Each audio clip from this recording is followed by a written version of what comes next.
So your microphones are turned off to start. You will need to unmute yourself to speak. In order to do that, if you're joining via phone, you can press *6 to unmute. We do have everyone muted for now to limit background noise and to make sure that everybody can listen well to the first part of the presentation, where we're giving you all a lot of information, and then we'll have a very interactive discussion portion at the end of the meeting tonight. Throughout the presentation, though, you do have ways to give us feedback. We have the chat open for everyone, and you'll also see at the bottom of your screen some reactions. There are lots of emojis in there. Please feel free to use them. Okay, so that's it for administrative items. So now we can dive right in. So again, hi everyone. My name is Kirsty Hofstetter. I work for the Boston Transportation Department, and I am currently leading the Blue Hill Avenue Transportation Action Plan for the city. So for those who are new to this project, the Blue Hill Avenue Transportation Action Plan covers Blue Hill Avenue from Mattapan Square, so specifically the town line with Milton, to Grove Hall, specifically Warren Street. The Mattapan Square section of the project will follow the same principles we discussed in this meeting, but that is a process that's being co-managed by both myself and my colleague, Charlotte Fleetwood, who's on the call with us tonight. Rest assured that we are coordinating very closely with each other and sharing all feedback we receive, including anything collected tonight. So this specific stretch of Blue Hill Avenue that is part of this plan is one of the busiest transportation corridors in the city. Unfortunately, it is part of the city's high crash network, meaning a relatively high concentration of motor vehicle crashes take place along Blue Hill Avenue compared to the rest of the city. It's also incredibly important to the region's bus network. Many MBTA buses come up Blue Hill Avenue from the southern reaches of the city onto Warren Street and eventually onto Nubian Station and Rebel Station in order to connect riders with the larger MBTA system. There's also, of course, the Neponset River Greenway, which attracts folks walking and biking from across neighboring areas. But for all of these folks, Blue Hill Avenue can feel dangerous, whether you're on foot, on wheels, on a bike, on a bus, in a car. And at its core, this project is about improving safety for everyone who uses Blue Hill Avenue, no matter how they choose to travel around. So the team and I, who you'll meet more of tonight, are very excited to update you all on this project and, most importantly, to hear from you today and over the coming months. I promise this is only the first of many opportunities to hear from and speak to all of us about Blue Hill Avenue, and I really look forward to this conversation. So I hope you'll notice that the meeting tonight is meant to be different from a lot of other public meetings you may have attended in the past. We are joined by colleagues from MBTA, MassDOT, the Mayor's Office of Housing, the Boston Planning and Development Agency, and a bunch of other different city departments. At the City of Boston, we know that transportation, while important, is primarily a connector. So transportation connects you to housing, to jobs, to family and friends, and to our broader communities. And these folks are in the room to help this team place our work in this context and to show that this project is bigger than just transportation. So what are the goals for this project? The city has a number of goals that it is bringing to the Blue Hill Avenue Transportation Action Plan. First and foremost, we must improve pedestrian safety along Blue Hill Avenue for people of all abilities. This will be the foundation of the project, and it's necessary to achieve an equitable outcome and to achieve a Blue Hill Avenue that everybody can use and enjoy. So second, we want to expand the number of transportation options available to people and the reliability and safety of all of them. So today on Blue Hill Avenue, it's scary to bike, it's stressful to drive, and it's hard to walk in a lot of different parts of the avenue. Bus riders spend almost an hour trying to get between Mattapan Square and Nubian Square, which is time away from their friends and family, when it could take half that amount of time with bus priority. And so people who work, travel, play, and pray along Blue Hill Avenue should have the freedom to choose how they get to the street's many jobs, businesses, community centers, and homes. And then our third goal as the city is to connect transportation investments to the rest of community life along the avenue. Again, transportation is a connector. And investments of this scale can create both challenges and opportunities. And we want to think about them proactively with our colleagues here from our partner agencies and departments, and also with all of you. So we're really excited to get into these discussions. And with that, I'm going to pass it off to some other members of our team who you'll be hearing from for most of the rest of the presentation. Thank you and welcome again. Thank you, Kirsty. So my name is Stephen Gray. My firm is called Grayscale Collaborative, and I've been working with a great team of people, and Kirsty included, to really rethink the way that we run public process, and really do it in a way that puts community voice and community interests at the center and in the driver's seat for everything that happens. So tonight, those who will be speaking are myself, Stephen Gray with Grayscale Collaborative, Alenza Michelle from Powerful Pathways, Jeff Rosenblum from Tool Design Group, Shavella Lee Pacheco from Consult Lila, and Kirsty Hostetter from the Boston Transportation Department, who you've already met. So we will be speaking tonight, but as you will learn throughout this presentation, there are a lot of voices already infusing this process with a pretty clear direction so far, and that tonight is really about listening to you as residents and primary stakeholders, and really the people who should be driving the future of your own communities. So the goals for the meeting tonight are to orient you to where this project came from. So really giving you some background, some pretty deep background actually into history, but even some more recent background of this project, and why this process is going to be different. The second goal for tonight is to provide information about who's involved. I've listed off just the people who are speaking, but there are many more people who are actually involved in this process. And the third is to really dedicate a big portion of the time tonight to listening to your questions and comments, and really having your input inform what's going to happen next and how this process is going to be structured. And that's one of the things that we have done differently. When we started this project with the city, we told them that we knew the first thing we had to do was talk to people, and we said the second thing we have to do is whatever it is that people say needs to be done. And so we are in that sort of part two of that conversation and of that process with the city, and now with you as a resident. So next slide, I'm going to hand off to Alenza to do a little bit of the orientation before we meet the team. We talk about the sort of background of the process, and then we open it up for that broader discussion. So next slide. Okay. I'm going to share my screen and jump to the slide just so I have more handle on the controls. So Kirsty, if you can give me that, thank you.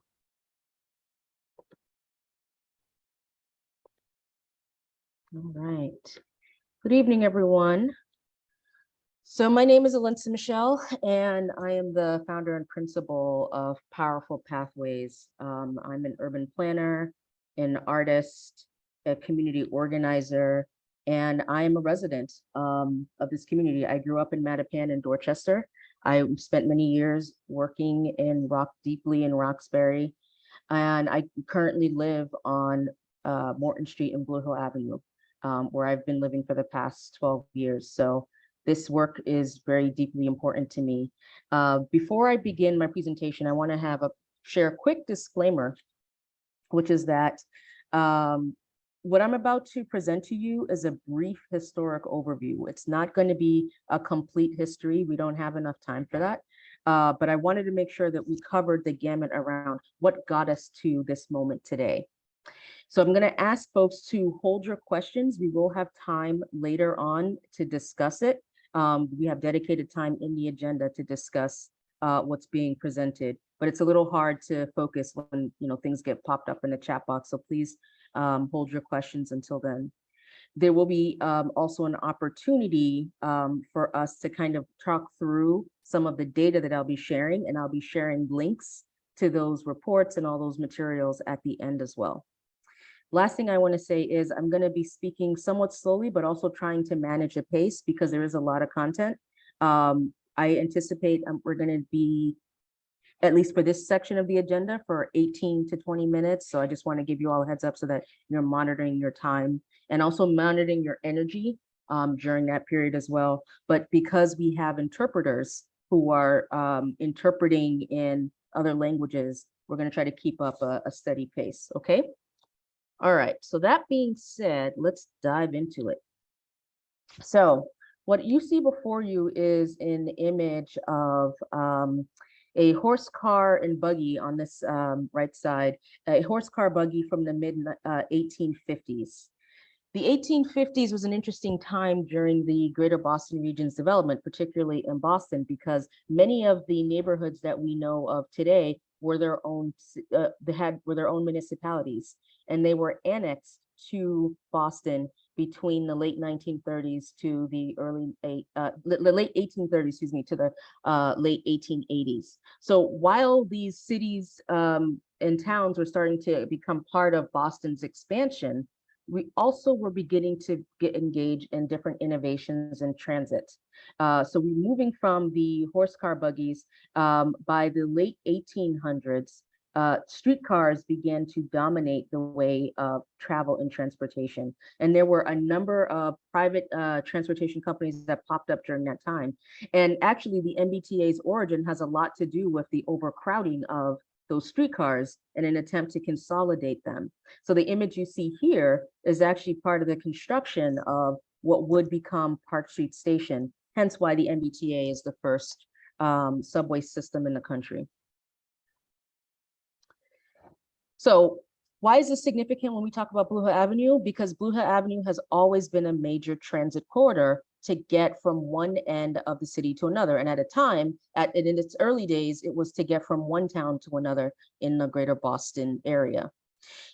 In fact, Route 28, as we know, the bus is actually, it's because it's part of Route 28 and a state road, a state operated road that goes through multiple cities and towns throughout, not just through the region, but also connecting North and Southern Massachusetts.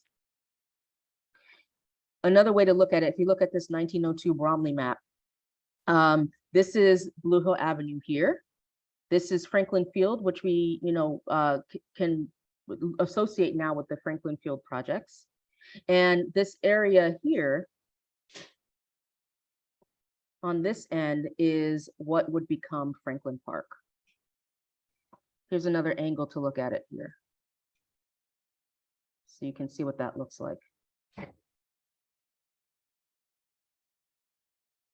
Some of you might not recognize this, but the history of the streetcars that used to run along Blue Hill Avenue, there's a lot of actually historic sites that still speak to that history. So you might not recognize this right now. This is the former Comfort Station, which was Mattapan Station initially during the time of the streetcars. And today, it still stands and it's actually now a Haitian restaurant.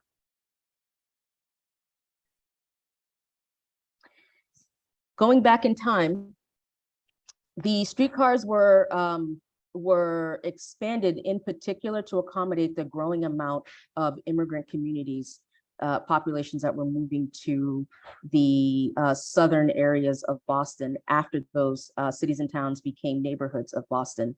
We saw a huge influx of Irish, Jewish, and Italian immigrants in particular that were expanding into these neighborhoods. Many of that Irish and Jewish legacy is still present today in some of the churches that we see along Blue Hill Avenue that were synagogues, but are now different denominations of faith-based groups. So if you look at this image here, this is folks waiting to board the then Mattapan streetcar at the intersection of Blue Hill Ave and Arbutus Street. So we're now looking at the early 1930s to the early 1900s to the late 1930s.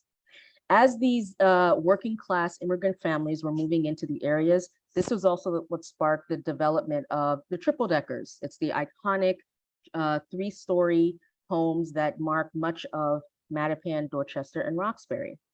There was a reason why this particular style was being created, because at the time it was very easy and quick to make. It was they're largely wood-based developments, and they were big enough to house these large working class families. Because again, this is why the history is important, because these cities and towns like Mattapan was at the time part of Dorchester, and Roxbury were their own towns. They were also mill towns, meaning they were huge places for factories. We still have a lot of zoning that reflects that today, even though those industries have left a long time ago. And so the triple deckers were built specifically centered around the radius, in other words, the mileage, a quarter mile to a mile around Blue Hill Avenue, so that it was easy for those workers to be able to transit to and from their jobs. So much of the way in which the land was being planned and developed was really around trying to increase the workers to get to the factories. At one point, a lot of the greater Boston elite started to actually turn against the idea of the triple deckers, because there was resistance against these opportunities for folks who were working class to now have access to home ownership. And so it was thanks to several political fights, and including putting it on a ballot question, that basically all of the triple deckers, the construction of the triple deckers basically ceased by the end of the 1930s. What's interesting today is that while these institutions have created a lot of ongoing opportunities for different ethnic groups that have come in since the time of white flight, these units tend to be in decline, in decay, because they're so old and they need a lot of upkeep. And still, because of the hot market that is the housing market in the Boston area, some of these triple deckers are upwards of $900,000 to even over $1 million today of their work today. Okay, again, we're talking about the 1930s. There was a lot of things that were happening back then that still affect us today. In particular, the Homeowners Loan Corporation, which was a federal lending corporation that was established during the time of the New Deal. So this, we're talking about the late 1930s, of federally funded housing development projects. So moving away from the triple deckers, now there was all this investment in building these housing projects. I mentioned Franklin Field in particular, because notably that project was developed and completed by 1954. And this is important to note that this was the same year that Brown versus Board of Education passed. So there was a lot of policies and practices that were really focused on redlining and segregating the communities, separating low-income people of color from middle class and upper class longtime Bostonians. And the intent was to try to identify different neighborhoods. As you can see in this map, the different color coding represents: the green was considered a flourished area. Red is considered an area that needs a lot of work, or where people need to be placed who are considered lesser class.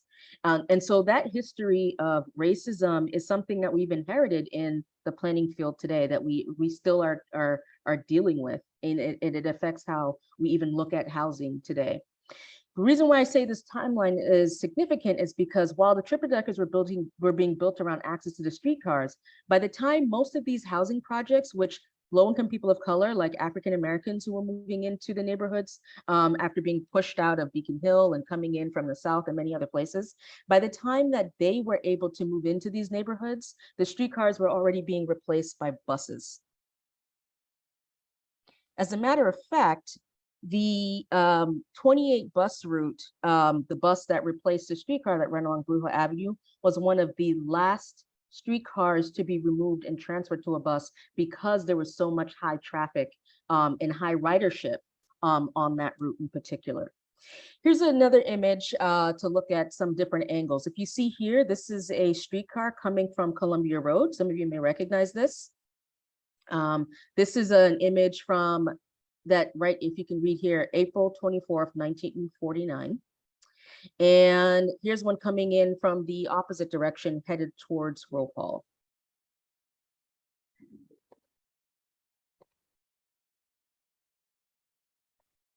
Here we go.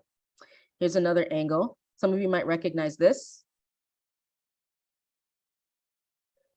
That is the former shelter station at Franklin Park Zoo, which is still there. This here actually was a Jewish synagogue that is now a Baptist church, I believe. Here's another end of Blue Hill Avenue. Recognize this furniture store? I wonder if folks can guess what this is. This is a Type 5 streetcar, by the way. There were different type models of the streetcars. This is now the Family Dollar. This is actually a really interesting image because I took some shots of this area over time. This image is from 2012. This one is from 1955.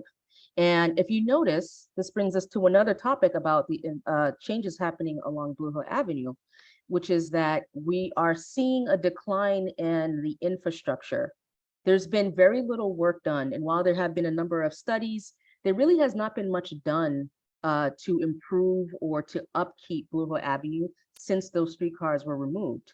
And we even see that despite efforts to like plant more trees along the city, where the tree numbers are actually on steady decline along Blue Hill Avenue. Here's an example, another example of that. This is this is the direction heading into Mattapan Square. Notice all the trees that are lined along these arches of the storefront. By this point, the streetcars were about to be removed. The tracks were here, but it was close to being removed. And here's what it looks like today. You can still see those arches, but there aren't any trees. My colleague and I actually did a study while we were doing walks along Blue Hill Avenue earlier this year, and we counted 132 trees from Mattapan Square to Morton Street. And we'll be conducting more counts in the future. And now 132 may sound like a lot, but considering the mileage that makes up Blue Hill Avenue, it's actually not much. Here's another historical tidbit. Some of you may remember the Oriental Theater in Mattapan Square. You can see the top of St. Angela's Church, now Mount Carmel. Here's what Mattapan Square looks like today. There's the top of the church. The Capital Electric building is now where the theater once stood. But if you take a moment and we look at this image, there's a lot going on in this. There's a lot of chaos in this image alone. A lot of jaywalking. There's a lot of bus congestion. These are the kinds of things that we want to focus on for this project, is how do we reduce a lot of that chaos along the road. So that brings us closer to present day. Now, as I said, there have been a few studies that have been done over the years, but we really hadn't seen much take place or any really projects done that focused on Blue Hill Avenue until we got to more recent dates. Now, I want folks to kind of really think about this, because oftentimes we hear that this project is being associated with the 28X, which was a very different project that was terminated, right? And the short of what could be a long history, and I know some of you who are in this meeting actually had been involved in that process in some respect. So basically, back in 2009, there was some American Recovery and Reinvestment Act funds available, also known as the Obamulus stimulus funding. The remaining funds that were allocated to Massachusetts at the time, these were like post-recession recovery money, right? There was some leftover money. It was kind of a use it or lose it situation. And so the Patrick administration decided that they were going to take the 28X and transform it, take the 28 bus and transform it into a 28X, converting it essentially to a Silver Line. The 28X was not supported by the community, and largely because there was not strong community engagement in the process. It was kind of like, this is what's going to happen. And people did not support it. And so the project was eventually scrapped after lawmakers who listened to the public put pressure on the state to withdraw the proposal. Because of what happened with the 28X, that led to what is known as the RDM study, the Roxbury Dorchester Mattapan study. This was a study that was led by Mass DOT and MBTA. And there was a community advisory group that was involved with that was a part of this process. There were a number of recommendations that came out of the RDM study, and I will link the report once I'm wrapped up. But some of the issues that were named in the report at the time was that there was a number of issues related to service reliability. There was a need for more improved service planning, a desire to reduce fare box loading time. In other words, when people are getting on the bus and loading their money onto the fare box as they get on the bus. A desire for more technology enhancements. And also one of the core issues that was named was a lack of public trust. Among the recommendations for that report were to create a more streamlined service system, to consolidate some of the bus stops that were too close together, to reduce fare loading times on the buses, to upgrade traffic signals, and add more bus shelters, as well as creating more real-time technology like a time ticketed system so people can know how long it takes before their bus arrives. Some of these things we've actually seen, like there has been a recent installation of at some of the bus stops of the time ticketed system using solar panels. But most of those changes have yet to happen or in process. So when the 28X process happened, that also was information that fed into Go Boston 2030, the city's first ever citywide transportation planning process that was merged under Imagine Boston 2030. And Imagine Boston 2030 was released in 2017, and in 2018, the first stage of the Blue Hill Avenue Transportation Action Plan began. So that is why there were these proposals for center running bus lanes. Now, I know that's really controversial, and believe me, as someone who lives here as well, it made me nervous as well. But here's the thing about the center running bus lanes, and then I have an update to share. So with center running bus lanes, the reason why that proposal has come up, and I want to stress that it's been a proposal, it has not been set in stone. But the reason why that proposal has come up is because it is the best model to address the number of the issues that have been raised. Things like ridership and mobility access would be streamlined, and that also would free up sidewalks so that there can be more public infrastructure to support sidewalks, like maybe adding some more street furniture or other types of beautification, seating for restaurants, because there are a lot of restaurants that don't have, access to outdoor seating. And it would be improved experience for motorists as well. Some data that we found around this was, one, the MBTA 28 bus route is one of the highest utilized bus routes in the system still. It was back when there were streetcars, and it is today. That being said, Black bus ridership spends on average 64 hours more per year compared to their fellow white counterparts, according to a state of equity report from the Metropolitan Area Planning Council. An INRICS report found that Boston drivers lose on average 149 hours a year being stuck in traffic. When the RDM study was done, the area median income for Roxbury, Dorchester, Mattapan was $38,000. That was 28% lower than the city average. To date, there's only been small change in the area median income, and it's about $43,900 for our neighborhoods. This is compared to the area median income for the city of Boston metro region, for which the affordable housing rates are calculated, because the median income of the city is not the only median income that's taken into account when you see like those affordability rates. That number is more than twice that at $98,150. So someone who makes $98,000 has access to affordable housing for someone who is just as someone who makes half that. So it's actually much more competitive housing situation that we're experiencing today. Why am I bringing up housing or environment or trees or lighting when we're talking about the road?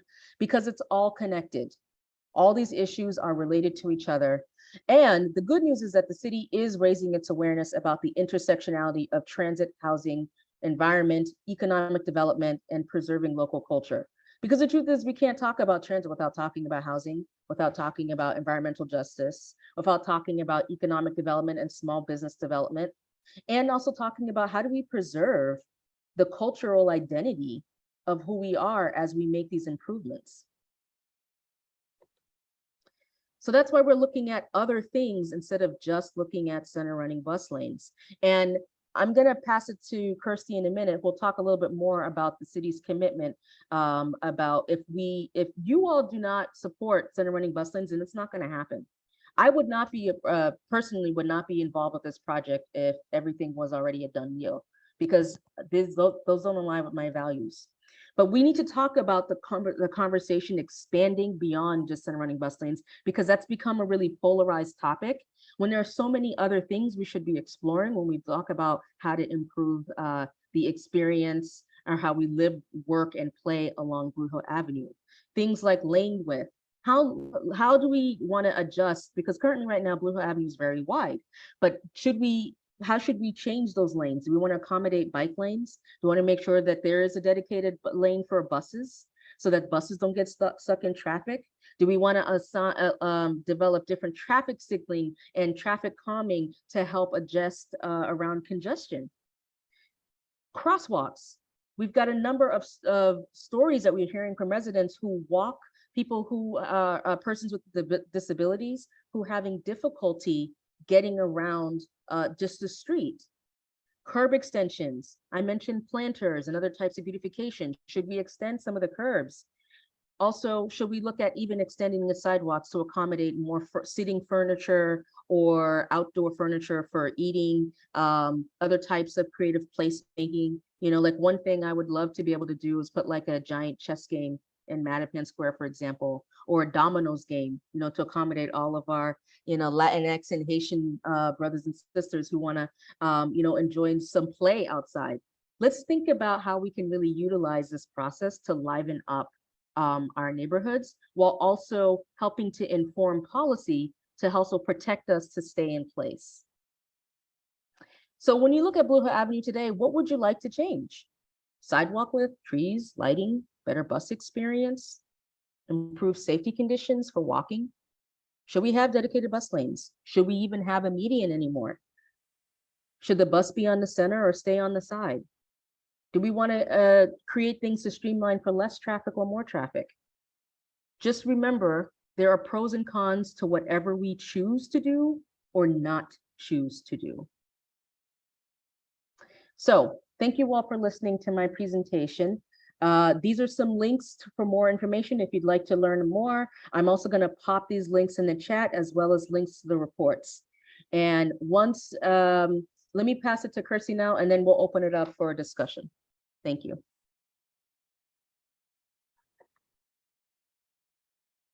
Yes. Hi, everybody, again. So as Alenza said, we really are looking for this to be a community-led process. And so the reason that we started this process, Alenza covered a lot of it. And what we've learned through our most recent engagements is when we did a survey of people who use Blue Hill Avenue, the three most common words that were used to describe it were congested, dirty, and traffic. And many of the people we've talked to already through this project have said that they don't feel safe traveling on Blue Hill Avenue, that it's not convenient, that it's not reliable. And so the city's position is that everyone deserves to have multiple safe transportation options.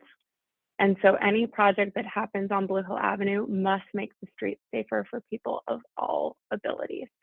That is the baseline. As long as that is met, we will move forward with a project with a couple of important caveats. So if the Blue Hill Avenue project does not include any form of bus priority, we would lose the $15 million we've been given by the federal government to help with this project. So we would have to give that back. And the MBTA also would not have a reason to financially support the project. But the city is looking for funds and is going to be designating funds that will be used to improve Blue Hill Avenue no matter what, and in accordance with what this process says. I do want to be clear, though, that the city does bring an opinion to this process. So past planning processes, like ones that Alyssa have mentioned, and the city's long-range transportation plan, which is called Go Boston 2030, have really illustrated a need for our transit riders to be able to get from Mattapan Square to the Longview Medical Area, to get to jobs, to get to appointments, to access the rest of the city. And trip times can vary widely for bus riders today. It can take anywhere from 40 minutes to get to Nubian Square to almost an hour. And we think that putting in really good bus lanes would cut that time down to 25 minutes. So that gives each bus rider on a bus an hour back in their day to spend with family, to spend with friends, to spend in their community. And during rush hour, over half of people on Blue Hill Avenue are actually sitting on buses, because buses are so much more space efficient. Even though they take up less space on the streets, they're actually carrying even more people than cars are. So the city does have reasons that we think that bus lanes make sense. It is on myself and on my colleagues to express why we feel that way. We'll be doing that through this project. But again, just to reaffirm, as Alyssa said, just because the city comes to this project with an opinion on bus lanes does not mean that we are going to force Mattapan, Dorchester, and Roxbury to have bus lanes. It's on us to make the argument for why we think they're a good idea. It's on this process to decide whether or not that happens. And I will pass it back over to Alyssa. Thank you, Kirsty. So now we're going to go to hear from your reactions. So let me just share my screen one more time.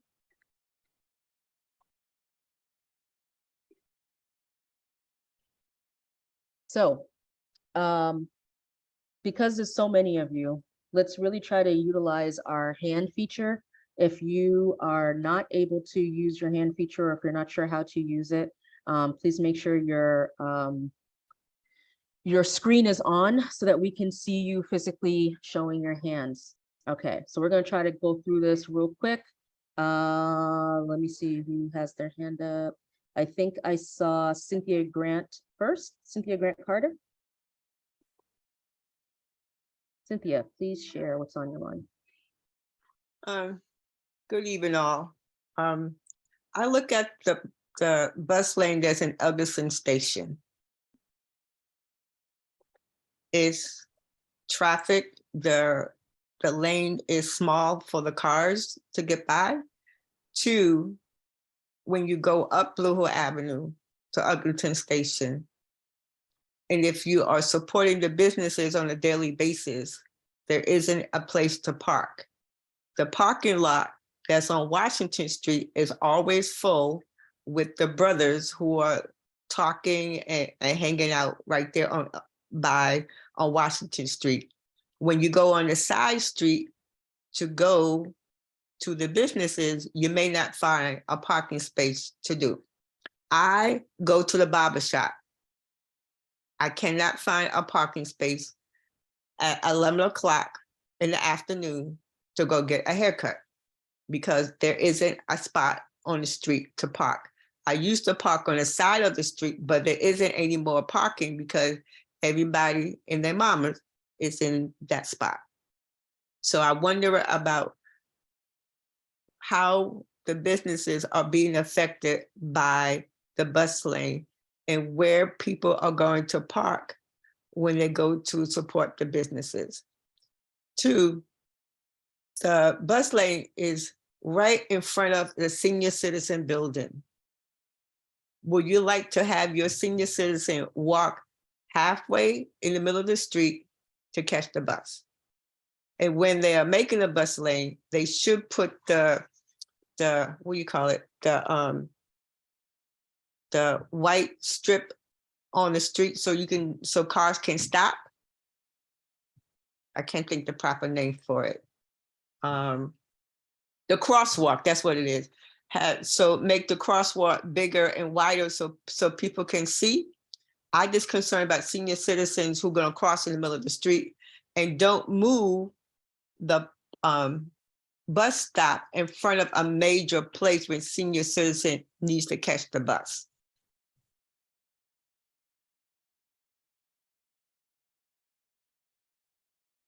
Thank you, Cynthia. That's Thank a you. really important points. Appreciate that. Mr. Lisette, Javon Lisette. Thank you, Lisa. Thank you for the presentation that you guys are presenting to us. We appreciate it, but I think you guys already know the answer. You heard it. You heard the response that happened in Roxbury. People in Roxbury woke up and they were bus lanes in the middle of the road. So unlike the process you guys went through out there, we appreciate you guys doing this process here. But Alinsa, you've been to enough meetings. You and Chevelle at all the meetings. And you guys know, I just spent my summer volunteering with one of the Senate campaigns, and one of the biggest complaints we heard from the voters were that they do not want the bus lane in the middle of the road. They don't want it. I know folks catch the bus, but many of us, we drive. It's already bad enough going from Mattapan to Boston Land Academy every single day. The traffic is crazy. Taking it down to one lane in certain areas is going to be ridiculous. We don't want it. What I do like what you said today, and I pray that you guys honor that, because we've heard this before and it hasn't always been honored. You guys stated today that we don't want it. You're not going to give it. You're not going to put it there. I trust you, Alinsa. I trust you, Chevelle. I don't know these other folks. They work for the city. I don't know them, but I trust you too. And I like what you said, Alinsa, that if the people don't want it, you're not going to promote it. The people don't want it. It's not me saying it. You guys know that. The people don't want it. And the voices and letters are going to be written. Things are going to be done to make sure you guys know that we don't want it. But the other thing is, just because we don't want something doesn't mean you need to take the money away. That area needs help. So we can't allow the federal government to tell us that, oh, if you don't want this, we're going to take the $50 million away. The government owes us more than $50 million. So if we don't want to use it for that, we need to use that money for something else. And we'll talk to our U.S. Congresswoman about that to make sure we get to keep that $15 million in our community that is in much more need than just $15 million. But thank you for the presentation. And I pray you guys listen to us, that we do not want this project. Not like this. We don't want bus lane in the middle of Blue Hill Ave. Thank you very much. Thank you, Mr. Lisette. I know that there's a lot of emotion behind what you shared, and a lot of people share that emotion. As I said before, I think the importance of this project is not to focus on what you don't want, but what you do want. And how do we make the case for what we do want? And I would also add to make sure that we have all the voices included, because there's not everybody that's the we in this mix. And I can tell you that from, you know, the on the ground conversations that I'm having. I want to make sure that we also have strong voices coming from riders as well, because riders make up more than half of the people who utilize bus riders make up more than half the people who utilize Blue Hill Avenue every day. But I also want to honor and recognize your concern as a motorist. And what are some things that we can say as motorists to make sure that we're sharing the road for everybody? How do we make sure that as motorists, you're also getting benefits too? Because you're right, the traffic is crazy and we need to do something about the traffic. So what do you want? And I would encourage everyone to try to be forward thinking about that, is to really think specifically about what are you looking to happen, as opposed to just saying, we don't want this. Because as Kirsty said, the money is tied to the project. And if you say we don't want it, but you can't articulate what you do want, then the money goes away. Okay, let's move on to the next person. Muriel Leonard, please. Thank you. I guess I have a question, and you might not be able to answer it right now, but when you talked about the goals, the third goal was connecting the infrastructure for investments to the rest of the community. To me, that was a bunch of gobbledygook. So could you talk specifically about what that means? Anyone want to take that? I can take a first pass. Muriel, thank you for your question. It's always a good reminder for us to be more specific about things. So what does that mean? We know that there are a couple of things that people have already brought up about the impact transportation will have on the corridor related to housing and related to small business in particular.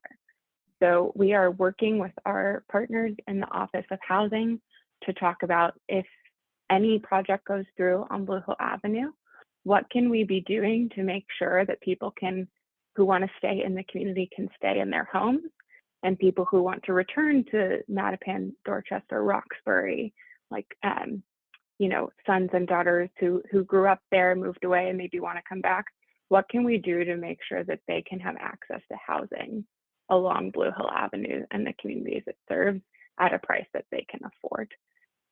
Part of that also is about making sure people have housing somewhere that it is near the jobs that are available to them. So we're working with them on specific strategies around, is there naturally occurring affordable housing that the city can step in to help preserve as affordable housing? Are there other strategies we can use? And we're doing this process, luckily, alongside the Blue Hill Avenue Action Plan, where there are certain plots of land along Blue Hill Avenue that the city owns, where we can control the amount and level of affordable housing available much more precisely. So I definitely encourage you all to look up the Blue Hill Avenue Action Plan, very closely named to our plan, to see how that might influence housing affordability along the corridor. We're also working very closely with Chief Shogun Adowu of our Office of Economic Opportunity and Inclusion to talk to the small businesses in Blue Hill Avenue and ask what their needs are. So we want to make sure that any design is keeping in mind, where do small businesses do pick up and drop off? Do they have a delivery vehicle that they need to park somewhere? How do they get their own deliveries? How long are their customers usually in the store? Do they have a way to get to the store reliably, whether by parking, biking, walking, bus? And so we're talking with them too about what sort of resources we can make sure people have access to, so that businesses that are in Mattapan Square that are important to the community, that are along Blue Hill Avenue that are important to the community, have staying power. Because we know that those are fears, and I'm not going to pretend like the city has a silver bullet to address those issues. We don't.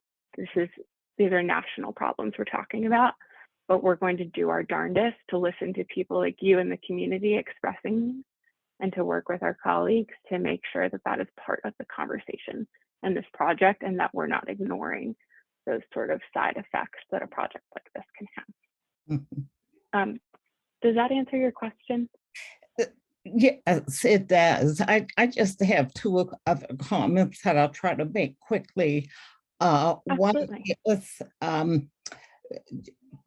this interest in expanding, for example, the sidewalk so that there could be outdoor dining. We don't have that in the Mattapan community right now. And so I would like there to be some focus on looking at developing the business opportunities in Mattapan, because, other than sitting outside the McDonald's, I don't want to sit on the sidewalk to eat outside of the McDonald's, but I would like to sit outside on the sidewalk at a nice restaurant. In terms of that center lane, I'm a motorist, and I drive sometimes from the John D. O'Brien High School into Mattapan, and it takes forever. And so a center lane, in my opinion, will complicate my ride as a motorist down that corridor. And I don't see that. And I appreciate and understand that there's the riders of the MBTA, but there has to be consideration for what that's going to do for the commute for those of us who drive. And it's horrendous now. And I come down Columbus Ave now through that truck that goes past Debbick Street. And what used to take me 10 minutes to get down that road is a half an hour now, since that center lane is there because there's that one lane. So unless in fact there's some way that another lane or a central lane is going to not impact the commute for motorists, I couldn't support that. Thank you.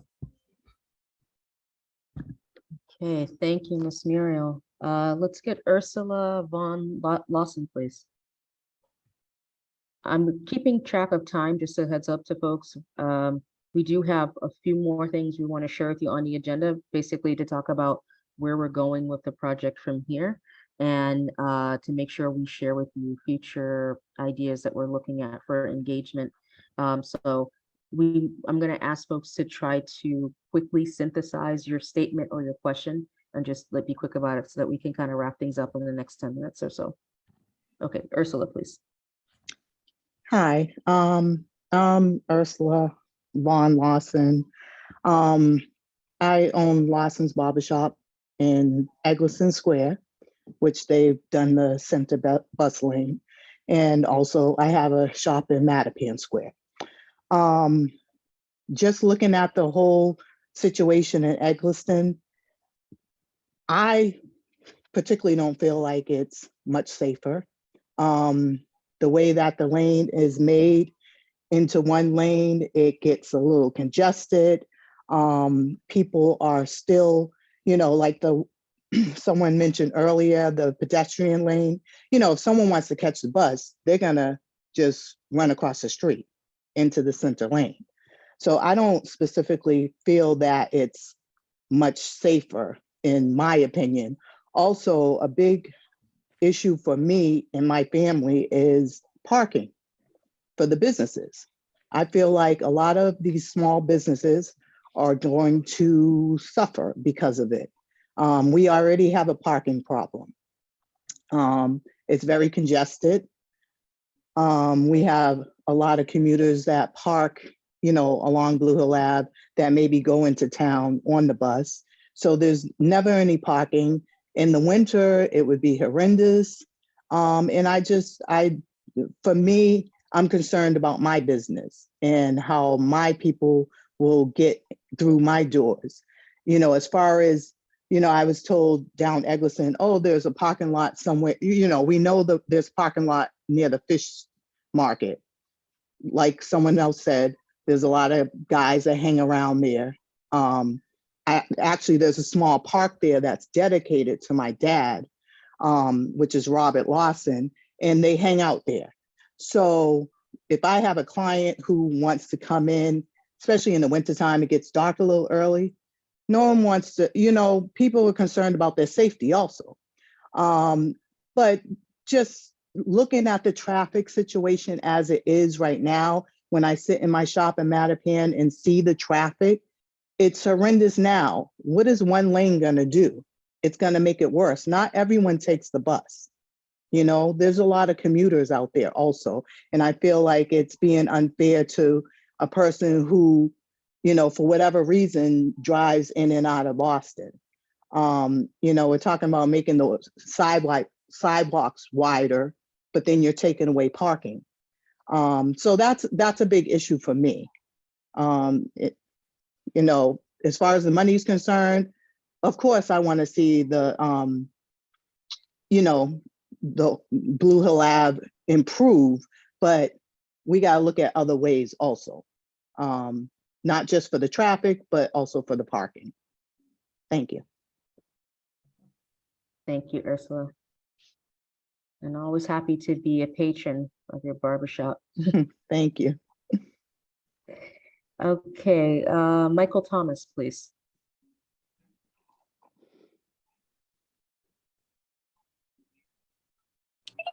Good evening, all you great, wonderful people. I'm just looking for my buttons here, so I'll make this real quickly. I think one, we should not confuse, some of the programmatic issues around traffic and transportation with the structural issues. So things like the safety of the bus and the bus schedule, and the bus being able to travel and get from point B are more program issues. Mr. Thomas, you're breaking up a Um, little bit. And so, let me find another place. I wonder, okay, is this better? I can is that hear you. I any don't know better? if others can. Okay, I see some nods. Yes.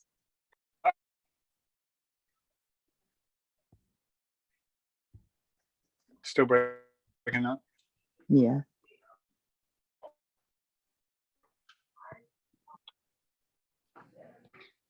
But here's what I wonder. Hold on. Go to the next person. Is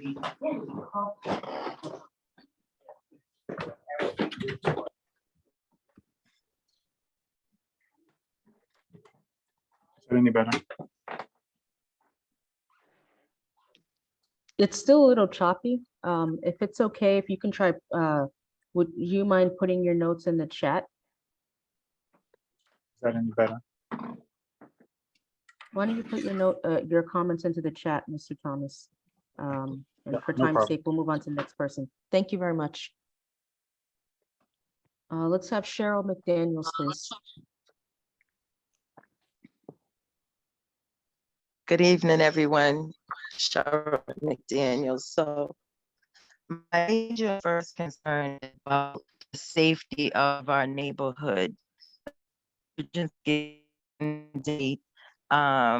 Funerals with the one lane, seeing the traffic jams on American Legion highways is horrendous as it is, especially if there are emergency vehicles that need to pass by or funerals that take place as well. In terms of down Eggleston, I have firsthand witnessed some of the children that get out of school from around the corner. They're in the middle of the street and they're playing and they're shoving each other out in the street, which can become hazardous to cars that are going by if one of those kids just playing around after school push their friend in front of a car. This is going to pose a big problem. So we really have to concern ourselves with safety. One of the things I would like to see, if this does not go through so that we don't lose the money, is to improve on lighting and trees and maybe some speed bumps along the ways to help make things a little safer, more crosswalks for when the children are going off to school in the mornings and the afternoons to get themselves to and from across the street a little safer. I also would just like to know, would a project like this take place down the South End? Or is it just in our community?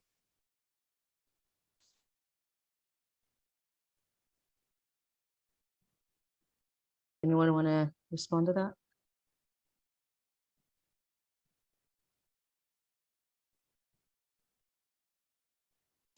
I'm sorry, can you repeat the question?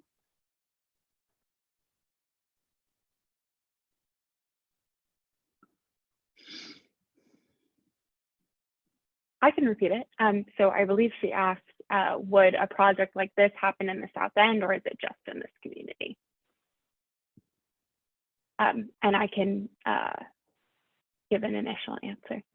So the reason that this is happening specifically here is because of how many transit riders the Blue Hill Avenue corridor supports. So like we said, over half of people on Blue Hill Avenue are in buses during rush hour. And when we look at the MBTA bus network, the Route 28 and the other routes that travel on Blue Hill Avenue are some of the highest ridership bus routes across the entire MBTA system, especially with the free fare pilot going on right now. And very importantly, Blue Hill Avenue in particular addresses a big gap in our rail system, unfortunately. So due to historical planning processes, there used to be rail, as you saw with Alynsa's presentation, that came down into this area of the city. But right now, your rail options are the orange line or the red line. And those are both about 1.5 miles away from Blue Hill Avenue. And so why we propose something like center running bus lanes is because it provides comparable sort of speed and reliability benefits as rail without being as invasive or requiring as much construction time, and it can be more flexible. So that's specifically why we're proposing this project here. and that's why we're focusing here now. The question was, would we propose this in other parts of the city? Absolutely, informed by the number of bus riders using those facilities and their importance to the network. But this project in particular addresses a huge gap in transit access. And that's why we're proposing it for Blue Hill Ave. Oh, sorry, Cheryl, I think you're muted if you're responding. I'm gonna ask you to unmute. So with that, how much of this project actually coincides with all of the redevelopment of Franklin Park? Because I've seen those printouts and layouts of what they want to do with fixing up Franklin Park. Does this have a lot to do with the proposals that are happening and the changes to Franklin Park to make this more accessible and, I guess, beautified more for when other people are visiting the city? So another great question. You all have had great questions tonight. So we are coordinating with our friends at the Parks Department who are leading the Franklin Park Master Plan. So their project is ahead of ours. So it's been moving. It's at a later stage than this is. In this project, we're still very much so still at the beginning of engagement and working through the project like we are tonight. So the way that our projects will interact are likely like this project feeding into that one, if that makes sense. I know there are some transportation recommendations in the Franklin Park Action Plan. So we'll be looking at, what feedback have we gotten from you all that might inform what we do there. And to give a really concrete illustration of that, you mentioned beautification of and access to the park. So if we are redoing Blue Hill Avenue, and that includes rebuilding the sidewalks, are there ways where we can make more entrances into the park? Sometimes it can be hard to access Franklin Park along Blue Hill Avenue because there's a lot of walls and things. Can we have a grander entrance? Like, how can we make sure that we're promoting the people who live on around Blue Hill Avenue have easy access to the park? And so that's definitely a question we'll be looking at. And if you have ideas or things you'd like to see, this is a great forum for that. So thanks again. Excellent question. Hi, folks. So I'm getting the cue that we are going way over time. There's still a few more things on the agenda and a lot more people who have their hands up and they want to share their reactions. So if folks have any reactions to the presentations, please keep your hand up, and then we will hold for broader discussion about the project after we go through our additional slides. So if you have a reaction to the presentation, please keep your hand up. If not, please lower your hand and we will go on to the next part of the agenda.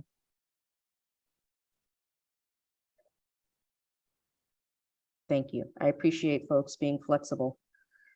We never have enough time for these things, as we know, so we'll make it work. Okay, Mr. Dowling.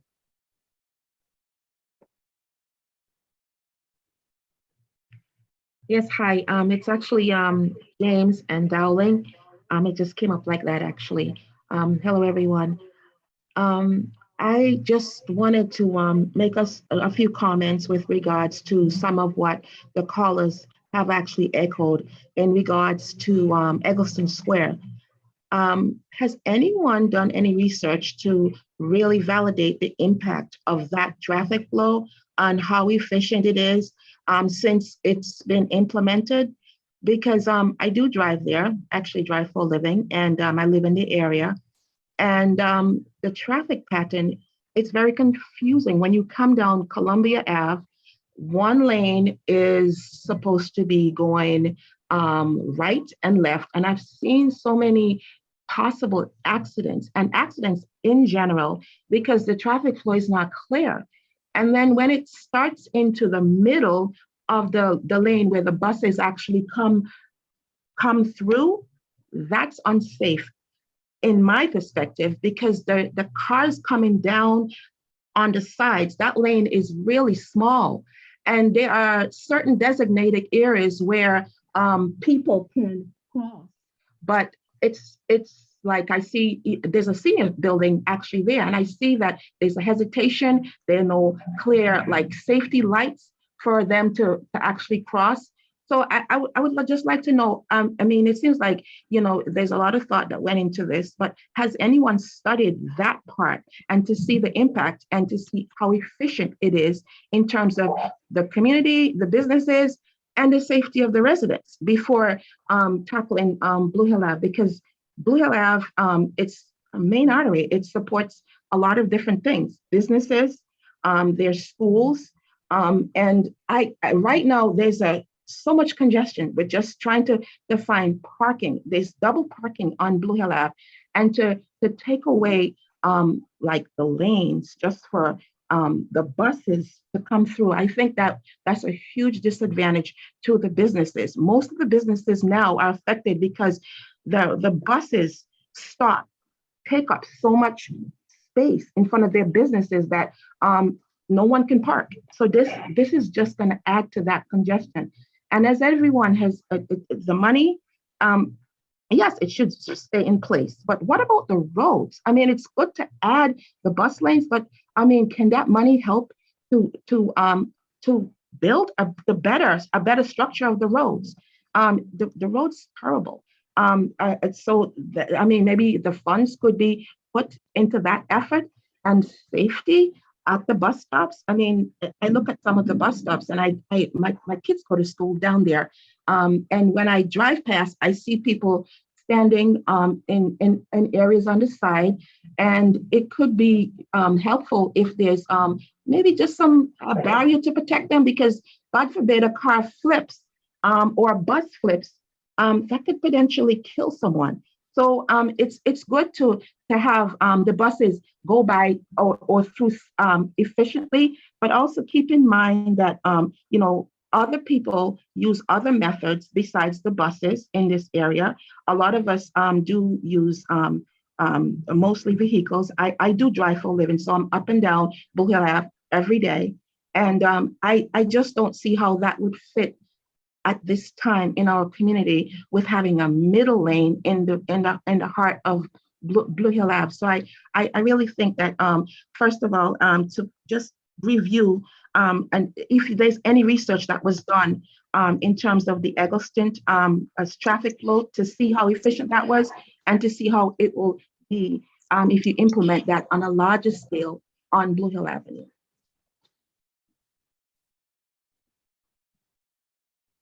Thank you so much for your questions, Dowling. Getting a lot of bit of feedback there. The questions you raised are excellent questions, and they're questions that we are exploring at this moment. And there is an FAQ that is being put together, or frequently asked questions, which will be posted on the Blue Hill Avenue Transportation Action Plan website that will address a number of these questions.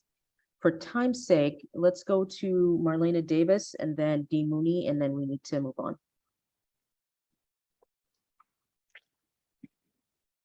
Hi, good evening, everybody. I've lived in Mattapan all my life, born and raised in Boston, and I have to say that I don't think that anybody actually thought this middle lane with the buses through, because we've already have lost lanes. We cannot afford to lose any more lanes because, again, piggybacking off everybody else, there's nowhere to park. You know, we have businesses, we have funeral homes, people live on Blue Hill Ave, people live off of Blue Hill Ave, and it has been a nightmare from the very beginning. I literally watched somebody trying to catch the bus, running to the middle of the street, and even though the light was green for the cars to go, this person almost got hit by a car. What do they do about the handicapped people that are going to the middle lane to catch a bus? And then they clearly didn't think it through, because what about ambulances? What about there's a fire engine right there where the Dunkin' Donuts and the Walmart and Denmark Street, all of those things are there.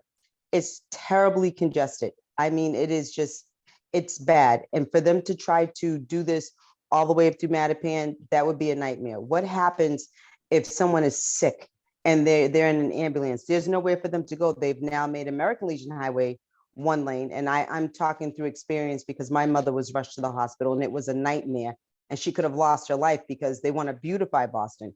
But on the other hand, more lighting would be nice, if that's the case. But We need our streets back. They haven't even fixed the holes on the street, but they decided they wanted to put up bike lanes and put up all these different things that, you know, the people who live here and the people who grew up here and who are from here, we don't ride bikes. Most of the people that drive through town to get to work, meaning the people that live in the city, it seems to me like they're being punished because it now takes literally at the least 40 minutes. It should never take 40 minutes to go from one end of Buhalab to the next end of Buhalab.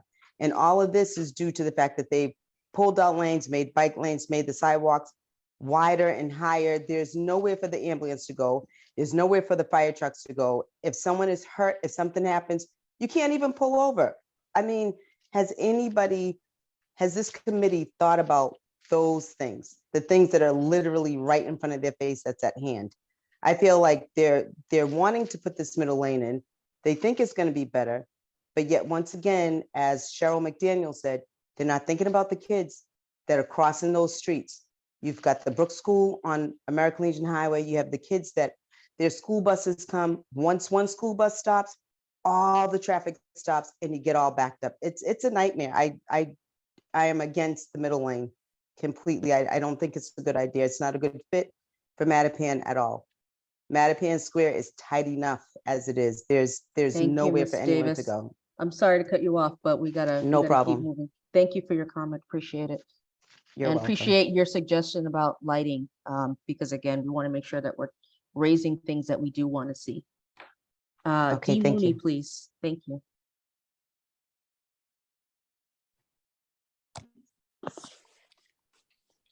Hi, please excuse if you hear any noise. It's just me with my children tonight. So I wanted to thank you for the presentation. I've been personally looking forward to the changes on Blue Hill since they were started to be talked about in 2018.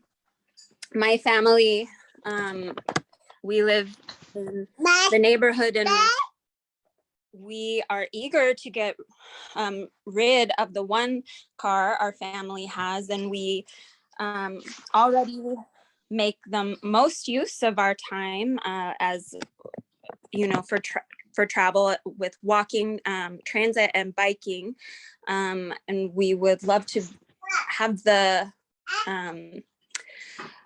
infrastructure in the city to get rid of the expense and difficulty of owning the second car. But right now, the infrastructure in the city doesn't really make that feasible. And these changes would definitely do a lot towards making that possible for my family, and I'm sure many others. It's definitely, as you noted in the presentation,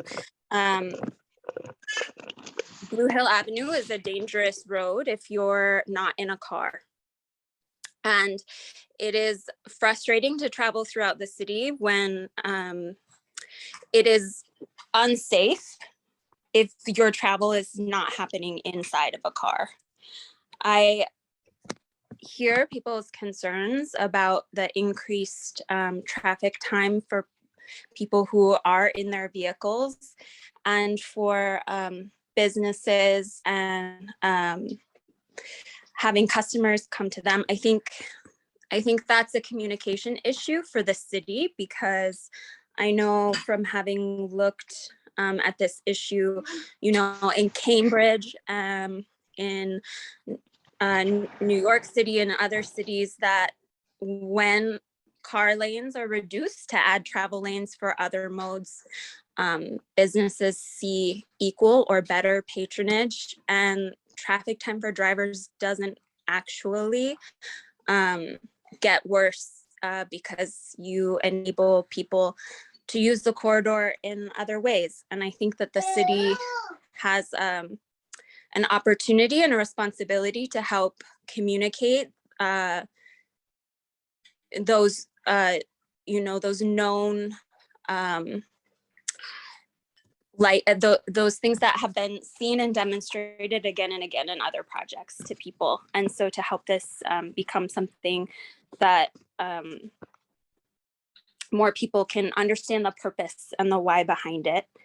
My one concern that I wanted to share was with the location of the bus lanes in the center of the lane. I do wonder about that for accessibility. And I think also the potential lost opportunity to use the bus lane as a buffer lane for more vulnerable road users, like people on bikes and people on the sidewalk. I'm sure that that's part of the consideration. There's pros and cons to every choice, but that was something that I have thought about when looking at the proposed design. And I just want to say thanks again for taking the time to present the plan and the history. Thank you very much, Dee Mooney, and you're absolutely right. There are pros and cons to any choice that we make. And I think the importance here is making sure that folks walk out of here being aware, or at least thinking through what the pros and cons are. So I'll say what I said before, more than just saying what we don't want, we should be utilizing this opportunity to say what we do want. So let's make sure that we're moving forward in that direction. All right, so it's 4 minutes to 8 o'clock. This meeting is scheduled to end in 4 minutes. We have at least 5 more slides to go. So I'd like to make a proposal, because I know some of you have to leave and we want to respect your time. So the team and I were just kind of trying to figure out how to, make sure that we leave you with the information we want to leave you with, while also creating more room for people to discuss. So if anyone would like to stay on afterwards, we will stay on until 8:30 if you'd like to continue to discuss or raise your questions or concerns. We appreciate folks staying on as long as they have. And so if you want to stick around till 8:30, please, we welcome you to do so. We invite you to do so. We appreciate and thank your time if you have to leave at 8 o'clock. And now I'm going to pass it to Jeff, who needs to do a poll. Great. Thanks a lot, Deb. My name is Jeff Rosenblum with Tool Design Group, transportation planning consulting firm, and have been part of this convening of a group to start looking at Blue Hill Avenue.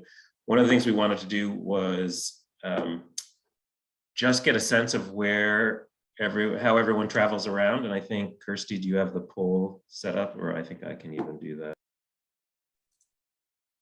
Just getting a sense of everyone who's here, how people get around the city, and you can choose multiple options.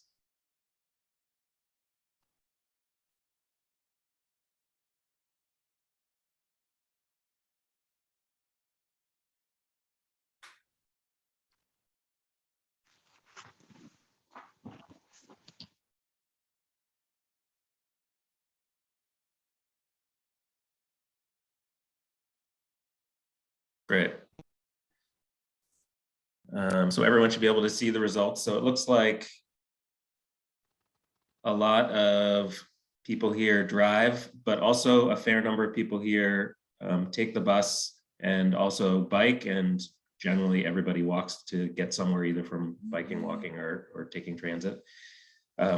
So thanks for that. And I know we're short on time, so I'm going to move right on to whatever's next on our list.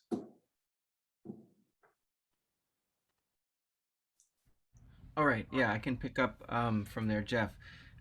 So I'm gonna kind of go through these next set of slides much faster than I would have liked to, but we are gonna share this slideshow with everyone that attended, that's registered, so that you can review this with more leisure.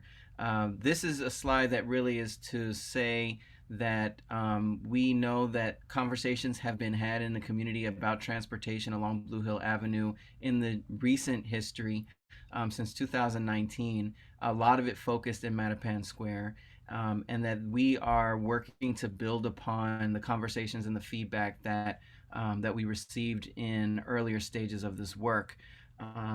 You can see by this little map here and this list of projects, which is becomes incomplete, it seems like every day of the week, that there is a lot going on along Blue Hill Avenue, and most of it is not transportation. Actually, transportation is the sort of piece that links all of these things together. And so any time that we're thinking about transportation and infrastructure investments and improvements, it's important to think beyond just transportation, but to also be thinking about the public realm, to be thinking about business and employment, because the street extends further directly up to businesses and the edges of those places of employment, but also housing and development. And we know that there are different agencies and different departments at the city and state level that take on these different challenges and these different topics. And so for that reason, one of the things that this process is doing sort of behind the scenes is making sure that the work that we're doing, the conversations we're having, are not just with the transportation department in Boston, but with also MBTA, with Mass DOT, so that the state level transportation folks are centered in the conversation and not going to be doing things that aren't aligned with this public process. But also we have liaisons that we've been meeting with in the Office of Housing, Economic Development, Opportunity and Inclusion, the BPDA, Office of Neighborhood Services, Office of New Urban Mechanics, Arts and Culture, the Disabilities Commission, and the Age Strong Commission, among others. And so we are making sure that the work that they're doing is going to inform the kind of decisions we make about the street and the changes in the street, and vice versa. So I want folks just to, while I'm presenting the rest of these slides, get into the chat and tell us really briefly what you think would make Blue Hill Avenue a better place.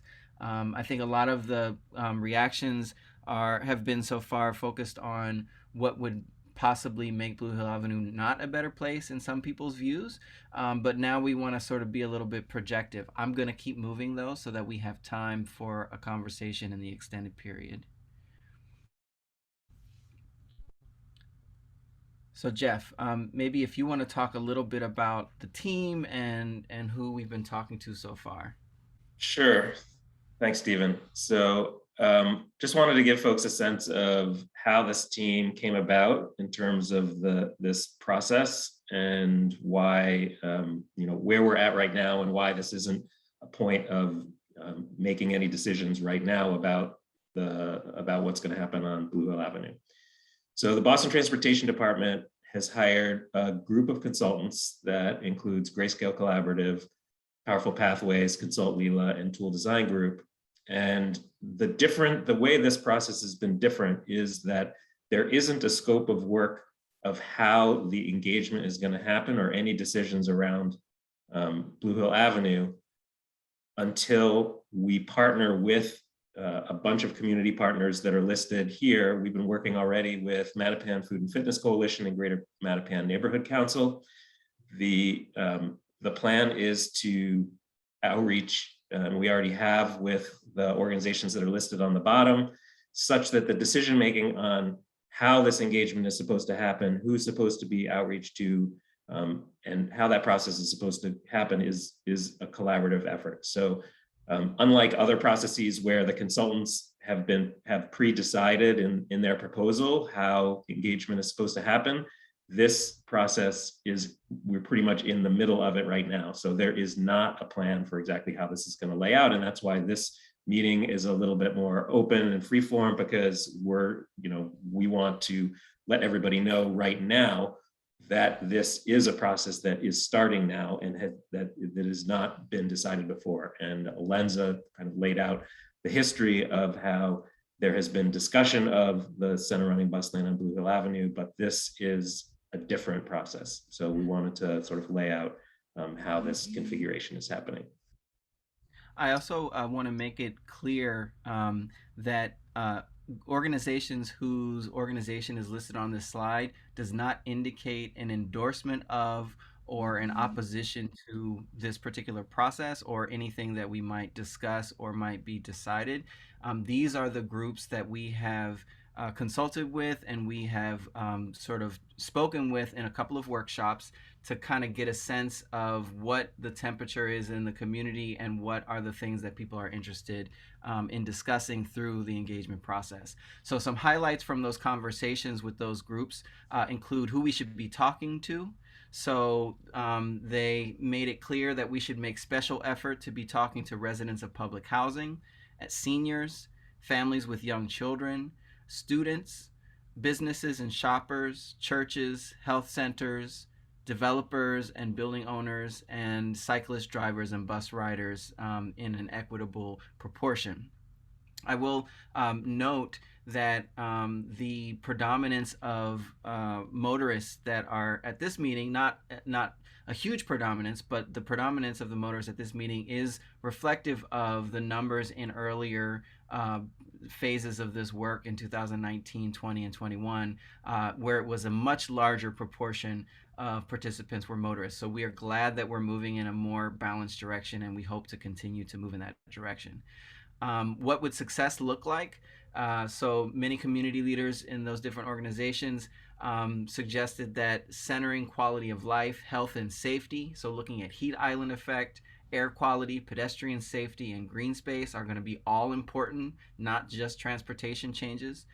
Ensuring this project makes it convenient and reliable to access businesses, services, and cultural centers.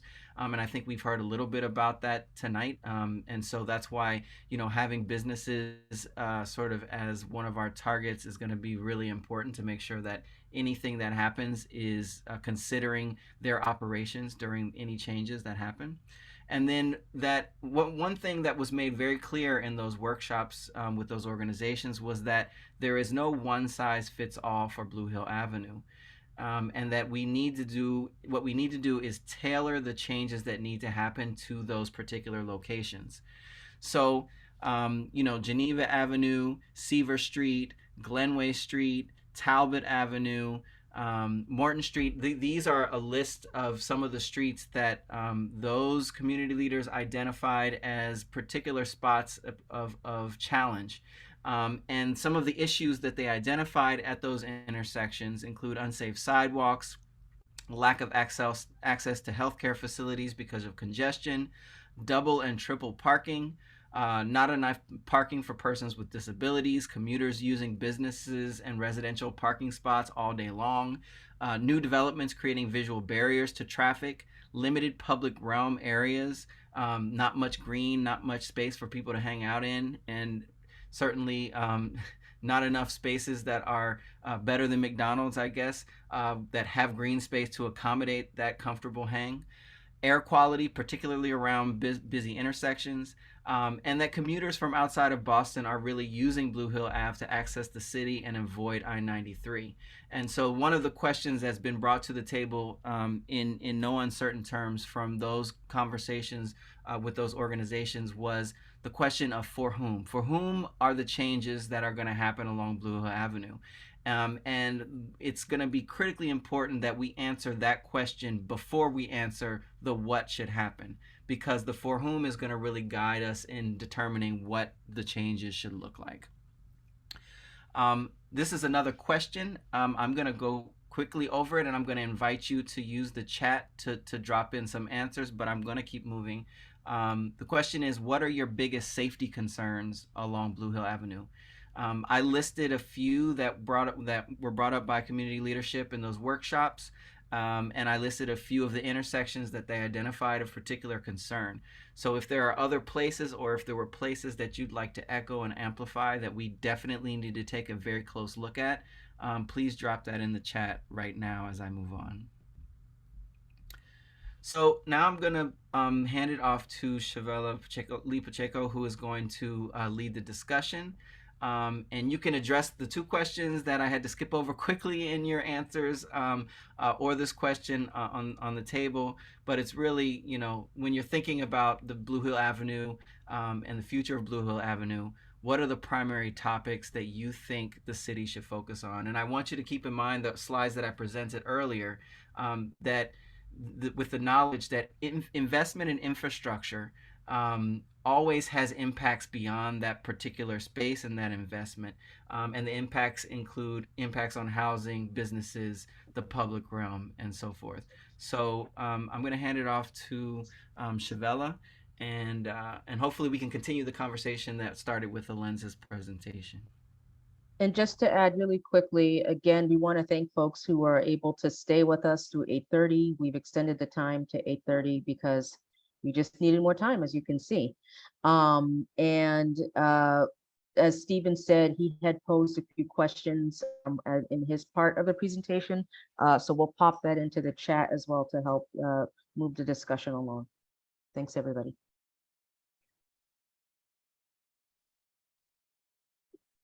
All right, thank you, everyone. As Stephen mentioned, my name is Shavella Lee Pacheco. I've been doing a lot of work around the Mattapan Square redesign, specifically in engaging young people in this process, because that's a group that's not typically involved.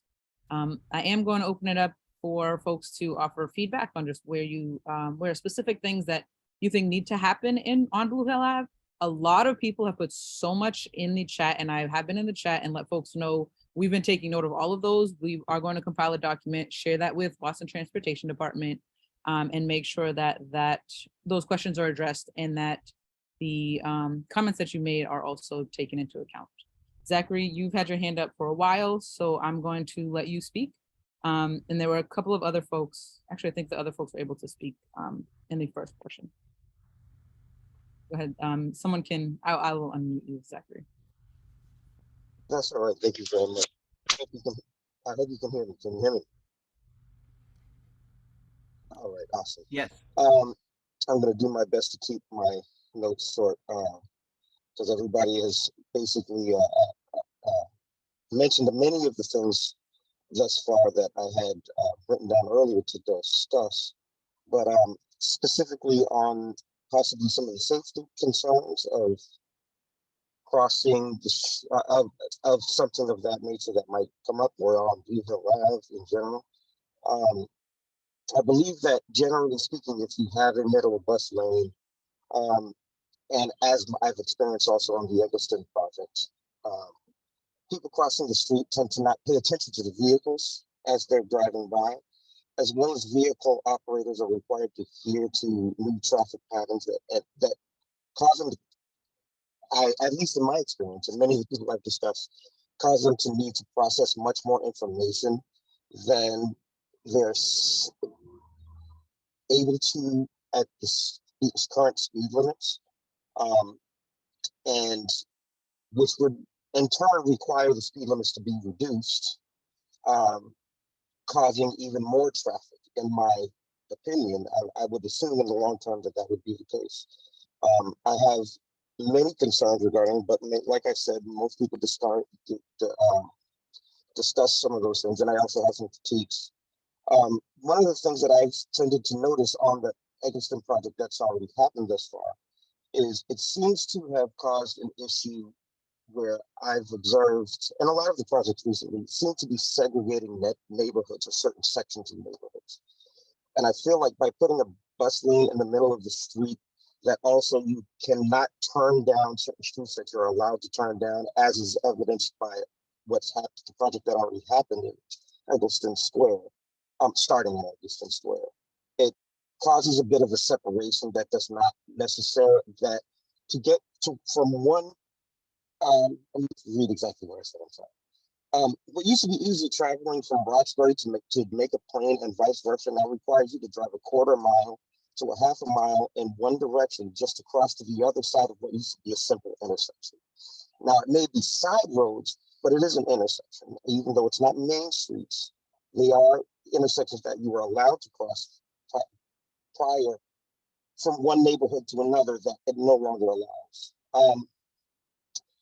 And if the goal is to increase, I remember Marty Walsh mentioning earlier, I believe it was 2016 or 19, discussing possibly cutting the traffic in half by 2030 and possibly making Boston a car-free city. Unfortunately, the problem with that, as we've experienced, is that the MBTA at this moment in time isn't as reliable as we'd like it to be. Train or bus, it's unfortunate. And being a child of somebody who was also an MBTA garage foreman, it's hard for me to say that. Also, just personally, as a full-time self-employed small business owner myself, specifically in the arts and entertainment industry, I find that it's very hard and becoming even harder to live and work in the city of Boston. In a city where we talk about things about being progressive, inclusive, forward-thinking, arts-friendly, small business friendly, I find that those things are increasingly becoming nothing but lip service in my experience in many areas. As a musician, I spend the majority of my time in my car, which I'm in now, sometimes carrying a small trailer worth of musical equipment, traveling to and from performances, rehearsals, storage facilities, recording sessions all across New England, but mainly in the Boston and greater Boston areas. And me personally, I don't understand why it sometimes takes me the exact same time to drive from my house in Mattapan to a performance in Pawtucket that it takes me to drive from my house to a master class or some sort of class I may be teaching near Fenway Park. At the same time of day, mind you. And when traveling there, there's not only is the aforementioned traffic terrible, but parking is nearly impossible. Speaking as a musician, most of us musicians and other arts workers last for approximately 4 hours, and that doesn't include the setup and breakdown time. All in all, we are talking about an effective 7 to 8 hour period, not including travel and day of prep and time to and from the event, which effectively makes it a 12+ hour day in many cases, paying on average $100 to $150 per person per event. Most parking meters in Boston limit 2 to 2 hours. So actually, I won't go over that right now because I feel like in this particular case isn't as relevant. But I find that in most neighborhoods that we are talking about, where we want to also promote the businesses that are already along this corridor within the neighborhoods, we also need to keep in mind that many of these businesses don't have access to any parking in their area, any public parking within that area that might be beneficial to them having access to more customers. I specifically have friends that have gone and lived in different areas of the state, Brockton, on South Shore farther, that, just to mention one particular business, specifically I've met randomly said to me, oh, I love driving, I'll drive just down to Blue Hill Ave, down to PNR just to get myself a patty. And they come from other towns. I'm sorry. No, it's fine. You brought up so many really important aspects. You talked about parking, you talked about the MBTA, about side streets, about the change in traffic patterns. I really appreciate all that you've offered and mentioned in this space. And I agree, I'm someone who drives in the city as well. I hear some of your sentiments. I do want to ask though, if we're able to we only have about 13 minutes left. If we can I just want to make some suggestions, some positive suggestions too. I'll get straight to that. I apologize for taking so much time. I think that one of the things that might be able to be the money allocated towards this project might be able to do is possibly increase or create certain subsidies for maybe local residents or small businesses to be able to purchase and or maintain newer used electric vehicles, which would cut down on CO2 levels as well as increase the possibility of having business. Create charging stations at every parking spot, at every utility pole for electric vehicles to also decrease the amount of CO2. Thank you, Zach. No, I was just gonna say we are taking note of that. So we do have those. I'm just gonna ask if there are other suggestions that you have. We do wanna make sure that we hear from you. If you wouldn't mind putting them in the chat, that would be fantastic because we have a running list. We have quite a few pages now. I get it. Folks have made. Thank you so much. Thank you. I do want to just acknowledge some of the comments that some people have made in the chat and just want to again reiterate, this project is not a done deal. This is the first public meeting. We are talking to folks to hear what people who live along Blue Hill Ave want and don't want and what needs to be done. So I am going to let you know there's also the Google form that's in the chat. Alyssa is going to drop it again. If you want to ask questions or make a comment, you can as well. And if there's anyone else who would like to speak or ask a question, you can just raise your hand and we can ask you to come off of mute. Again, we do have about 10 minutes left. And I believe there are about 2 more slides, just ways to stay involved and what's happening next. So I will ask you for 5 minutes left. And if you can please keep your questions or comments to just a minute or 2 so we can hear from more folks.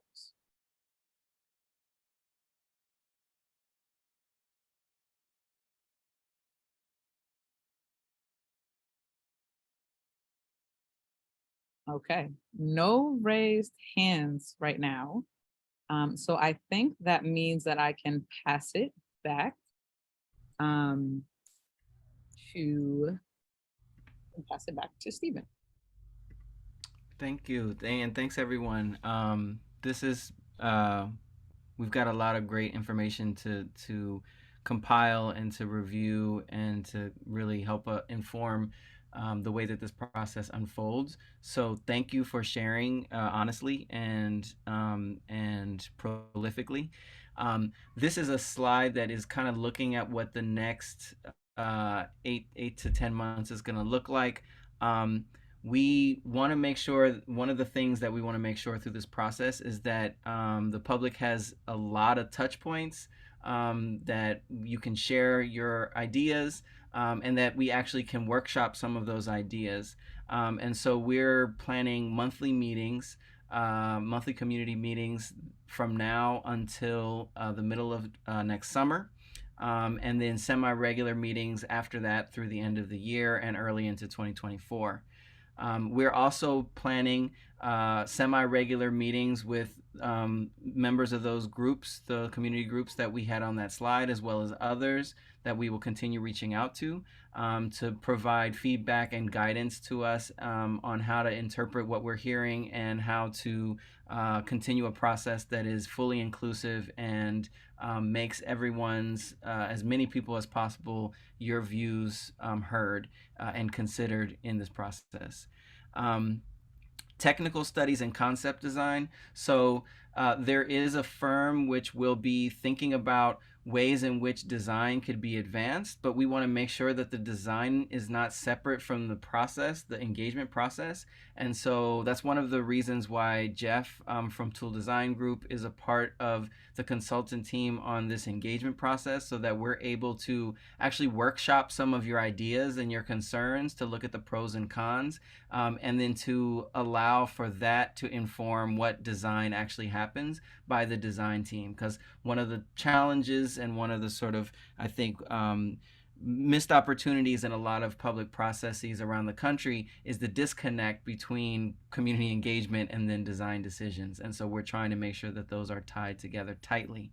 And then finally, there's a bidding and construction timeline that is tied to the federal money.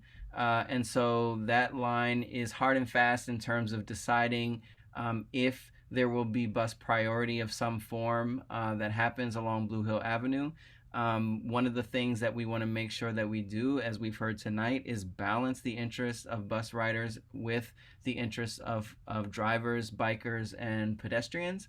And so we're going to be monitoring very closely the participation levels of each group and making sure that we have a sort of an equitable balance of voices and representation. So this slide, and we will share this slideshow with everyone that joined tonight so you can look at it more closely. Some of the slides actually have live links on them. You can dig even deeper on some of the content. So don't worry about jotting this down necessarily, but just so you know, there are ways to stay involved. There's a phone number you can call that is a dedicated line to this transportation process.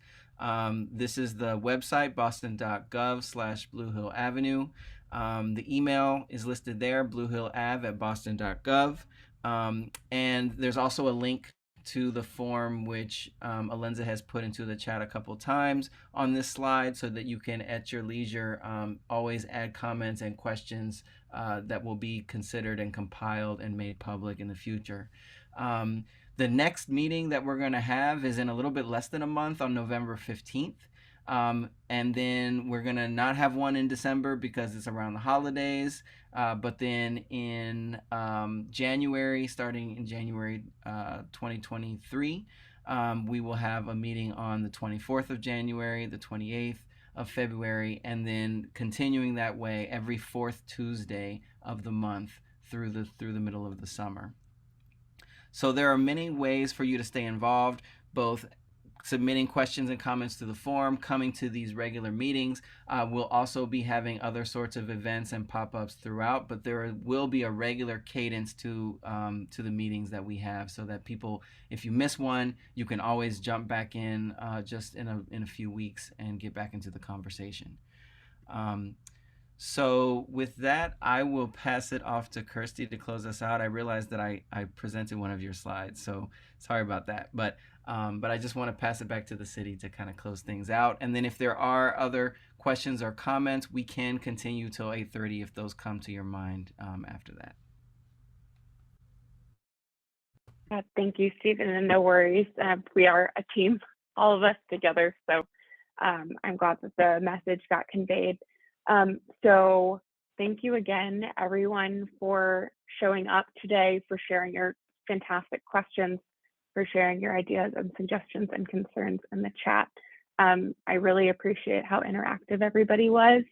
And I know that at the end of the day, transportation is personal. It's something that we all have to do. We all have to get around. And I know that anytime we're talking about changing how that works, even if a lot of people don't think it works well today, can be really emotional, can be scary, and that I, as an individual, have not yet earned your trust. I'm really hopeful that through this process, I can continue to interact with you all, continue to chat with you all, and start to build that trust through this process. It's been excellent seeing everybody here tonight. If you have questions, please do use that phone number that goes straight to the phone on my desk. It does go to a voicemail, but just leave your number or your email. I will promise to call you back. And then I also monitor that email account for Blue Hill Ave. So I look forward to hearing from many of you soon again, and thank you for your time.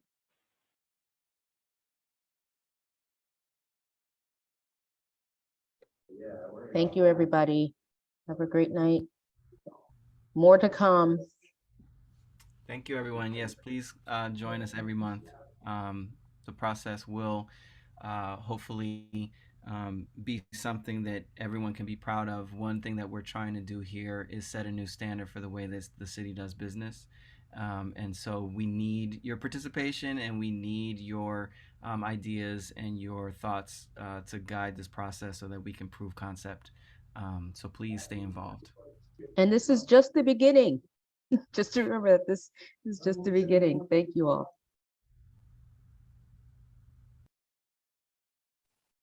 Thanks all.